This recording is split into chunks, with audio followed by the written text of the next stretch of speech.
Hi అండి, అందరికీ good morning, good afternoon, good evening. అందరికీ ధన్యవాదాలు. ఈరోజు మనం చెప్పుకోబోయే టాపిక్ వచ్చేసి తత్సమ ధర్మాలు. తత్సమం అంటే మార్పు లేకపోవడం, ధర్మాలు అంటే లక్షణాలు. కొన్ని నిర్దేశించిన సంఖ్యలను మరొక సంఖ్యకు అర్థమెటిక్ ప్రక్రియలతో వాటిని ఉపయోగించినప్పుడు ఫలితం మారదు. సో అలాంటి సంఖ్యలను మనం అంటాం తత్సమ సంఖ్యలు అంటాం అన్నమాట. మనం తత్సమ ధర్మాల రకాలు పరిశీలించినట్లయితే కనుక మనకి 2 రకాల ధర్మాలు ఉంటాయి. అందులో ఫస్ట్ది వచ్చేసి కూడిక తత్సమ ధర్మం లేదా కూడికలో ఎడిషన్. దీని అర్థం ఏంటంటే మనం ఏ నెంబర్కైనా జీరోని కలిపితే దాని ఫలితం మారదు. ఏ సంఖ్యకైనా జీరో కలిపితే ఆ సంఖ్య విలువ మారదు. అంటే జీరోని కలపడం అంటే ఏంటి? మనం ఏమీ కలపనట్టే అర్థం అనమాట. ఫర్ ఎగ్జాంపుల్, నీ దగ్గర 5 చాక్లెట్స్ ఉన్నాయి, నేను నీకు 0 చాక్లెట్స్ ఇస్తే మన దగ్గర ఎన్ని ఉంటాయి? ఇంకా 5 చాక్లెట్స్ మాత్రమే ఉంటాయి. అంటే జీరోని కలపడం వల్ల మనకు విలువ ఏమైనా మారిందా? మారలేదు. కాబట్టి జీరోని మనం ఏమంటాం? కూడికలో తత్సమ ధర్మాన్ని కలిగిన వాల్యూ ఏంటంటే 0.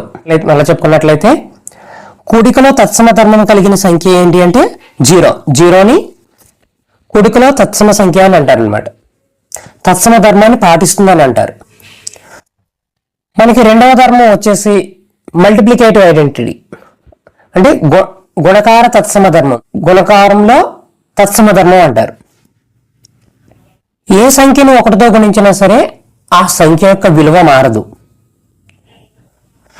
అంటే 1తో గుణకారం అంటే ఆ విలువ ఒకసారి తీసుకున్నట్లే అర్థం. For example, 1 into 7 is equal to 7. 1 into 8 is equal to 8. 1 into 21 is equal to 21.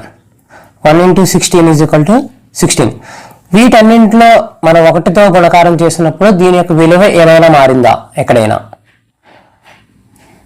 మారలేదు. కాబట్టి 1ని ఏమంటారంటే గుణకారంలో తత్సమ ధర్మాన్ని పాటించే సంఖ్యగా 1ని అంటారనమాట. దేర్ఫోర్ 1 అనేది మల్టిప్లికేషన్లో అంటే గుణకారంలో మార్పు చేయని సంఖ్య. మనం సింపుల్గా చెప్పుకున్నట్లయితే జీరోని కలిపితే సంఖ్యలో మార్పు ఉండదు, 1తో గుణిస్తే ఆ సంఖ్యలో మార్పు ఉండదు. 0, 1ని మనం ఏమంటామంటే తత్సమ సంఖ్యలో అంటామంట. అంటే జీరోని కూడికలో తత్సమ ధర్మాన్ని పాటించే సంఖ్య అంటాము. 1ని గుణకారంలో తత్సమ ధర్మాన్ని పాటించే సంఖ్యగా పిలుస్తాం అన్నమాట. మీకు అందరికీ అర్థమైందని నేను అనుకుంటున్నాను. ఇప్పుడు అసలు మనం ఈ తత్సమ ధర్మాల్ని ఎందుకు నేర్చుకోవాలి, అసలు ఇవి మనకి నిత్య జీవితంలో ఎందుకు ఉపయోగపడతాయని మనం అనుకున్నట్లయితే కనుక ఫస్ట్గా మనకి మన లెక్కలు అనేవి సులభంగా అర్థమవుతాయి. For example, 25 + 0 is equal to 25. 23 + 0 is equal to 23. 74 + 0 is equal to 74. 91 + 0 is equal to 91. So on. ఇలా మనం జీరోతో కూడికని ఏ సంఖ్యతో చేసినా సరే అదే సంఖ్య వస్తుంది. అది మనం ప్రతిదీ ఇలా మనం పూర్తి లెక్కలు చేయని అవసరం, ఎక్స్ప్లెనేషన్ ఇచ్చుకోకుండానే మనం డైరెక్ట్గా చెప్పేయచ్చు. 0తో ఏ నెంబర్ని కూడినా సరే, సంకలనం చేసినా సరే మనకు అదే నెంబర్ వస్తుందనే ఆ జ్ఞానం మనకి ఈ తత్సమ ధర్మాలను తెలుసుకోవడం ద్వారానే మనకు అర్థమవుతుంది. అందుచేత మనం ఈ తత్సమ ధర్మాల్ని కంపల్సరీగా నేర్చుకోవాలి. రెండోది వచ్చేసి మన సమీకరణాన్ని సాధించడానికి, మనం ఏదైనా సమీకరణాన్ని సాధించాలంటే కనుక మనకి 0, 1 యొక్క తత్సమ ధర్మాలను మనకి తప్పనిసరిగా తెలిసి ఉండాలి. For example, y plus zero is equal to y, z plus zero is equal to z, a plus zero is equal to a. So ఇవన్నీ కూడా మనకి ఎలా తెలుస్తాయి? మనం ఎప్పుడైతే తత్సమ ధర్మాలను తెలుసుకున్నామో సో అప్పుడే మనకి ఇలాంటి సమీకరణాలను మనం సాల్వ్ చేయడానికి మనకి సాధ్యమవుతుంది. అలానే సంఖ్యల యొక్క ప్రవర్తన తెలుసుకోవడానికి కూడా మనకి తత్సమ ధర్మాలు అనేవి చాలా ఉపయోగపడతాయి. అంటే ఏ సంఖ్య మారుతుంది, ఏది మారుతుంది అనేది మనం తెలుసుకోవచ్చు. ఫర్ ఎగ్జాంపుల్ 25 ప్లస్ 0 ఈ విలువ అనేది మారుతుందా అని ఎవరైనా అడిగితే మనం మారదు అని మనం డైరెక్ట్ గా చెప్పగలం. ఎందుకంటే మనకు ఆల్రెడీ తత్సమ ధర్మాలకు సంబంధించిన జ్ఞానం మన దగ్గర ఉంది. అలాగే 74 into 1 ఇచ్చి ఎవరైనా దీని విలువ మారుతుందా అని ఎవరైనా అడగగానే మనం ప్రాబ్లం చేయకుండానే మారదు అనే విషయాన్ని మనం వాళ్ళకి తెలపవచ్చు. ఇదంతా మనకి ఎలా తెలిసింది? ఈ తత్సమ ధర్మాలను మనం అధ్యయనం చేయడం ద్వారానే మనకి ఆ జ్ఞానం అనేది వచ్చింది. సో ఇలాంటి విషయంలో కూడా మనకి తత్సమ ధర్మాలు అనేవి చాలా బాగా ఉపయోగపడతాయి. అలానే మన నిత్య జీవితంలో వినియోగానికి కూడా మనకి ఈ తత్సమ ధర్మాలు ఉపయోగపడతాయి. అది ఎలాగంటే, నా దగ్గర 50 రూపీస్ ఉన్నాయి, వాటికి నేను 0 రూపీస్ యాడ్ చేస్తాను అనుకోండి, నా దగ్గర ఎంత ఉంటాయి? ఇంకా 50 రూపాయలు మాత్రమే ఉంటాయి. ఐ మీన్ 50 రూపీస్ మాత్రమే ఉంటాయి. ఫలితంలో మార్పు ఏమైనా వచ్చిందా? రాదు. అలానే నా దగ్గర 20 చాక్లెట్లు ఉన్నాయి, దాన్ని నేను 1తో గుణించినట్లయితే ఆ 20 చాక్లెట్స్ నాకు మిగులుతాయి. ఇందులో చేంజ్ ఏమైనా వచ్చిందా? రాలేదు. సో ఇవన్నీ నాకు ఎలా తెలుస్తాయి? తత్సమ ధర్మాలకు సంబంధించిన జ్ఞానం నా దగ్గర ఉండడం వల్ల నేను ఈ సమస్యను సాల్వ్ చేయగలిగాను. సో నిత్య జీవితానికి కూడా మన తత్సమ ధర్మాలు అనేవి చాలా బాగా ఉపయోగపడతాయి కాబట్టి మనం నేర్చుకోవాలి. సో ఈ తత్సమ ధర్మాలకు సంబంధించిన కంప్లీట్ ఇన్ఫర్మేషన్ మీకు అర్థమైందని నేను భావిస్తున్నాను. సో ఈ కింద కొన్ని నేను తత్సమ ధర్మాలకు సంబంధించిన ఒక క్విజ్ రెడీ చేశాను నేను. సో ఈ క్విజ్ మీరు ట్రై చేయండి. ట్రై చేయడం ద్వారా ఈ యొక్క టాపిక్ మనకు మరింత బాగా అర్థమవుతుంది. Thank you everyone. Hi everyone. మన తరువాత టాపిక్ వచ్చేసి సంఖ్యల యొక్క గుర్తుల ఆధారంగా కలపడంలో దాగి ఉన్న నియమాల కోసం ఈరోజు చర్చించుకుందాం. అందులో మొదటిది వచ్చేసి ధన సంఖ్యల సంకలనం. సో ధన సంఖ్యల సంకలనం చేస్తే మనకి ఏమొస్తుంది? ధన సంఖ్యనే వస్తుంది. వీటిని సాధారణంగా కలపాలి. ఉదాహరణకి 6 + 3 = 9, 9 + 1 = 10, 4 + 3 = 7. సో వీటన్నింటిలో కూడా మనకి ఏ రెండు ధన సంఖ్యలు కలిపినా సరే మనకి ఫలితంలో మనకి ధన సంఖ్య వచ్చింది. సో రెండు ధన సంఖ్యలను మనం కలిపితే మనకి ఫలితం ఏమొస్తుంది? మనకు ధన సంఖ్య వస్తుంది. నెక్స్ట్ రుణ సంఖ్యల సంకలనం. ఏమైనా రెండు రుణ సంఖ్యలు మనం కలిపినట్లయితే మనకి ఫలితంలో కూడా మనకి రుణ సంఖ్యనే వస్తుంది. ఈ ప్రక్రియలో మనం ఏం చేయాలి? మనం ఆ రెండు రుణ సంఖ్యల్ని సాధారణంగా కలిపి మనం వచ్చిన ఫలితానికి రుణ గుర్తు అనేది మనం పెట్టాలి. ఉదాహరణకి -4 + -7 = -11, -3 + -2 = -5, అలానే -6 + -3 = -9. ఈ అన్నింటిలో కూడా మన ఫలితం అనేది ఎలా వచ్చింది? రుణ సంఖ్యలోనే వచ్చింది. సో మనం ఏ రెండు రుణ సంఖ్యలను కలిపినా సరే మనకు ఆన్సర్ అనేది రుణ సంఖ్య వస్తుంది. నెక్స్ట్ మూడవ నియమం వచ్చేసి ధన రుణ సంఖ్యల సంకలనం. ధన సంఖ్య ప్లస్ రుణ సంఖ్య = మనం ఏమొస్తుందో మనం చూద్దాం.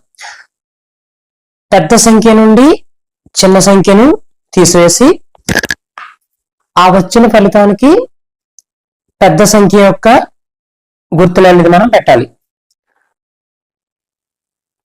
ఉదాహరణకి 7 + -2 = 5,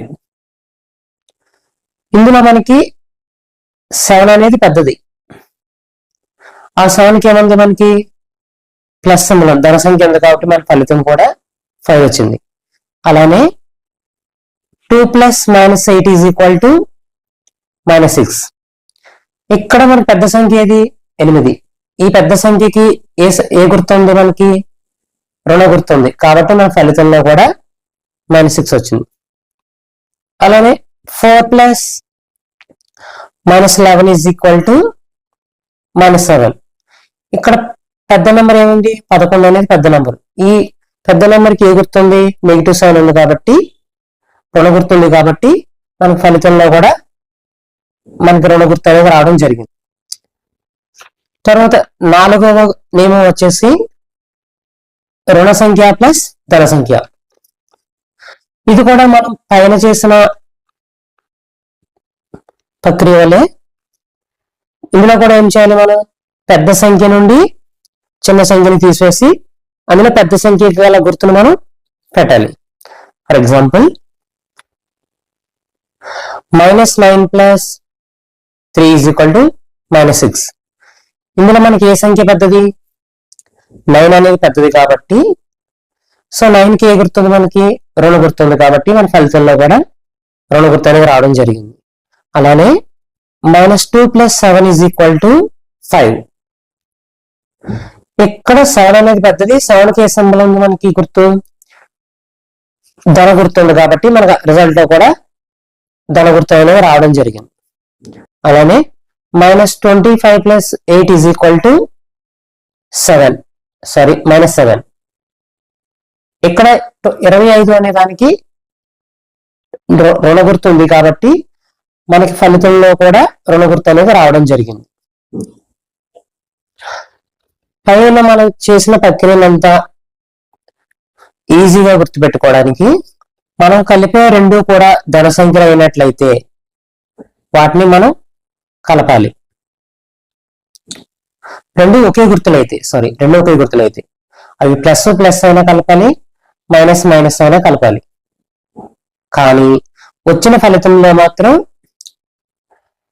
మనం ఉన్న నంబర్లకి ఏ గుర్తులున్నాయో వాటినే యాడ్ చేయాలి, మనం అవి పెట్టాలి. ఉదాహరణకి +10 + +9 = +19. అలానే -10 + -9 = -19. ఈ రెండు సందర్భాల్లో కూడా మనకి ఏం జరిగింది, పాజిటివ్ నెంబర్లు ఎన్నింటిని కలిపితే మనకి పాజిటివ్ నెంబరే వచ్చింది. అలానే -10 -9 ఈ రెండు కూడా వేరు వేరు గుర్తులు. సో ఇలాంటి సందర్భంలో కూడా మనం ఆ రెండు సంఖ్యలను మనం కలిపి వాటికి ఏమైతే గుర్తుందో అది పెట్టాలి. ఇక్కడ +10 + +9 లో మనకి ఆ రెండింటికి కూడా ధన గుర్తు అనేది ఉంది కాబట్టి మనం ధన గుర్తు అనేది యాడ్ చేసాం. ఇక్కడ కింద వచ్చేసరికి ఈ రెండింటికి కూడా రుణ గుర్తు ఉంది కాబట్టి మనకి ఫలితానికి రుణ గుర్తు అనేది మనం యాడ్ చేయడం జరిగింది. అలానే రెండవ సందర్భం వచ్చేసి వేర్వేరు గుర్తులు ఉన్నప్పుడు. సో వేర్వేరు గుర్తులు ఉన్నప్పుడు మనం వాటిని తీసివేయాలి. ఉదాహరణకి -10 + +9 = 10 - 9 చేస్తే 1. మన పెద్ద సంఖ్యకి ఏ గుర్తుంది మైనస్ గుర్తుంది కాబట్టి మైనస్ గుర్తుని యాడ్ చేస్తున్నాం. అలానే ఇంకో ఉదాహరణ చూద్దాం. 13 + -2 = 13 - 2 చేస్తే 11. మన పెద్ద సంఖ్య ఏ గుర్తుంది ప్లస్ గుర్తుంది కాబట్టి ధన గుర్తుంది కాబట్టి మనం దాన్ని యాడ్ చేస్తాం. సో మన ఫలితంలో 11 అనేది ధన సంఖ్య అనేది రావడం జరుగుతుంది. సో ఇంతవరకు మీకు ఇది బాగా అర్థమైందని అనుకుంటున్నాను. నెక్స్ట్ వచ్చేసి ఈ సంకలన నియమాలు అనేది ఎందుకు నేర్చుకోవాలి, అసలు మనం ఏదైనా పని చేసే ముందు దానివల్ల ఉపయోగం ఉంటేనే చేస్తాం కాబట్టి అసలు ఇవి ఎందుకు నేర్చుకోవాలనేవి కూడా మనం ఒకసారి తెలుసుకుందాం. సంఖ్యలను కలపడంలో మనకి ఏ సందేహం లేకుండా ఉండడానికి, అంటే మనం సంఖ్యలను సరిగా ఏ విధంగా కలపాలో ఈ నియమాలు మనకి హెల్ప్ చేస్తాయి, సాయం చేస్తాయి. ఉదాహరణకి 7 + 1 = 8. అలానే 1 + 7 = 8. ఈ రెండు సందర్భాల్లో ఏమైంది, మన ఫలితం అనేది సేమ్ వచ్చింది. సో మనం ఇవి ప్రక్రియ మొత్తం చేయకుండానే మనం చూసి ఏ సందేహం లేకుండానే 7 + 1 = 8 అని చెప్తాము. అలాగే 1 + 7 = 8 అని మనం చెప్తాం. ఇదంతా మనం ఎలా చెప్పగలిగాము, ఈ సంకలన నియమాలు అనేవి మనకి ఇదివరకే తెలియడం వల్ల మనం ఈజీగా ఏ కన్ఫ్యూజన్ లేకుండా చెప్పగలిగాం అనమాట. అలానే నిత్య జీవిత లావాదేవీల్లో కూడా మనం ఈ సంకలన నియమాలు అనేవి మనం ఉపయోగిస్తాం. వస్తువులను లెక్క పెట్టడంలో అంటే 2 మామిడి పండ్లు, 1 డజను అరటి పండ్లు, ఇలా వస్తువులను లెక్క పెట్టడంలో కూడా మనం సంకలన నియమాలు అనేవి మనం ఉపయోగిస్తాం గుర్తుల ఆధారంగా. అలాగే డబ్బుకు సంబంధించిన లావాదేవీల్లో కూడా మనం ఇవి ఉపయోగిస్తాం. అంటే లాభము నష్టము అని చెప్పడానికి కూడా మనం ఈ సంకలన నియమాలు అనేవి మనం ఉపయోగిస్తాం.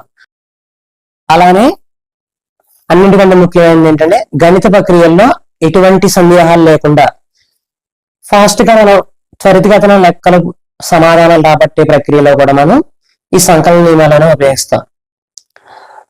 ఉదాహరణకి మనం ఏదైనా ఉద్యోగ నియామక పరీక్షల్లో కానీ ప్రవేశ పరీక్షల్లో కూడా మనకు సమయం లిమిట్ అనేది ఉంటుంది కాబట్టి అక్కడ కూడా మనం ఫాస్ట్ గా లెక్కలు మన సమాధానాలు రాబట్టాలంటే కనుక మనం సంకలన నియమాలు అనేవి మనం తప్పనిసరిగా నేర్చుకోవాలి.